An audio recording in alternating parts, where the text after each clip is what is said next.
Krishna friend, आपका मेरे channel पर हार्दिक स्वागत है। आज मैं आपको मोक्षदा एकादशी की कथा सुनाऊंगी। ये 2023 में इस साल दिसंबर में 22 और 23 दिसंबर दोनों दिन एकादशी का व्रत रखा जा रहा है।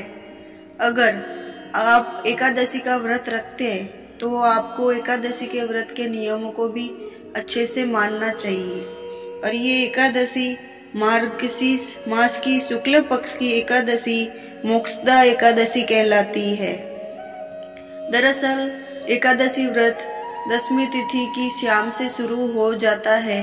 एकादशी व्रत का पारण द्वादशी को नियमों के मुताबिक ही करना चाहिए। 6 व्रत का पारण द्वादशी तिथि के खत्म होने से पहले कर देना चाहिए। पारण में किसी ब्राह्मण को भोज कराकर खुद भोजन ग्रहण करना चाहिए। व्रत का पारण चावल या फिर आंवला से करना चाहिए। इस दिन भूलकर भी बैगन, मसूर, उड़द की दाल और मूली का सेवन नहीं करना चाहिए। और एकादशी के तिथि के दिन व्रत कथा पढ़कर पूजा करना चाहिए। चलो अब सुनते हैं कथा। महाराज युधिष्ठिर ने कहा, हे भगवान, आप तीनों लोकों के स्वामी, सभी को सुख देने वाले हैं और जगत के पति है। मैं आपको नमस्कार करता हूँ। हे देव, आप सबके सखा है। अंत मेरे संशय को दूर करने में मुझे बताइए कि मार्गशीर्ष एकादशी का क्या नाम है। उस दिन कौन से देवता का पूजन किया जाता है, उसकी विधि क्या है, कृपया कर मुझे बताइए। भगवान श्री कृष्ण कहने लगे कि धर्मराज, तुमने बड़ा ही उत्तम प्रश्न किया है। इसके सुनने से तुम्हारा यश संसार में फैलेगा। मार्गशीर्ष शुक्ल पक्ष एकादशी अनेक पापों को नष्ट करने वाली है। इसका नाम मोक्षदा एकादशी है। मोक्षदा एकादशी के दिन भगवान के दामोदर रूप की पूजा की जाती है। इसके पीछे कथा है कि गोकुल नाम के नगर में वैखानस नामक राजा राज्य करता था। उसके राज्य में चारों वेदों के जानने वाले ब्राह्मण रहते थे। वह राजा अपनी प्रजा का अपनी संतान की तरह लालन पालन करता था। एक बार रात में राजा ने एक सपना देखा कि उसके पिता नरक में चले गए। यह सोचकर वह बहुत अचंभा हुआ। सुबह उठकर वह विद्वान ब्राह्मणों के पास गया और अपना सपना सुनाया और कहा कि मैंने अपने पिता को नरक में कष्ट उठाते देखा है। उन्होंने मुझसे कहा कि हे पुत्र, मैं नरक में पड़ा हूँ, यहाँ से तुम मुझे मुक्त कराओ। जब से मैंने ये वचन सुने तब से मैं बहुत बेचैन हूँ। मुझे इस राज्य, धन, पुत्र, स्त्री, हाथी, घोड़े आदि में से कुछ भी सुख नहीं लग रहा है। राजा ने कहा, हे ब्राह्मण देवताओं, इस दुख के कारण मेरा सारा शरीर जल रहा है। आप कृपा करके कोई तप, दान, व्रत आदि ऐसा उपाय बताइए जिससे मेरे पिता को मुक्ति मिल जाए। उस पुत्र का जीवन व्यर्थ है जो अपने माता पिता का उद्धार न कर सके।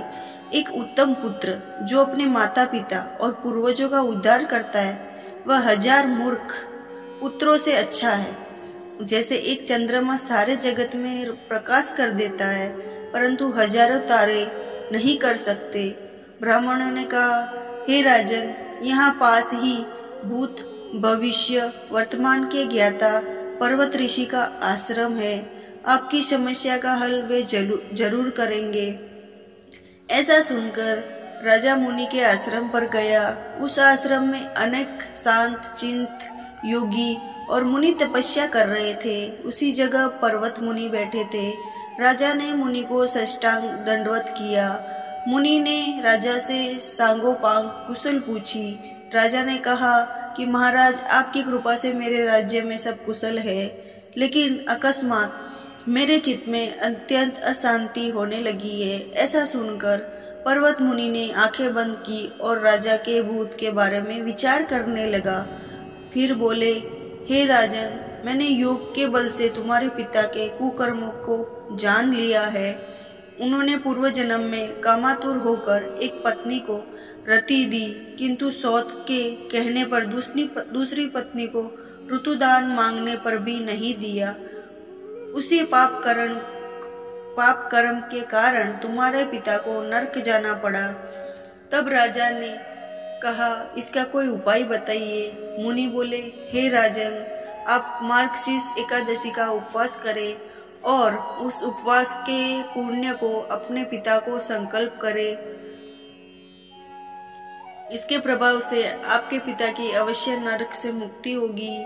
मुनि के ये वचन सुनकर राजा महल में आया और मुनि के कहने अनुसार कुटुंब सहित मोक्षदा एकादशी का व्रत किया। इसके उपवास का पुण्य उसके पिता को अर्पण कर दिया।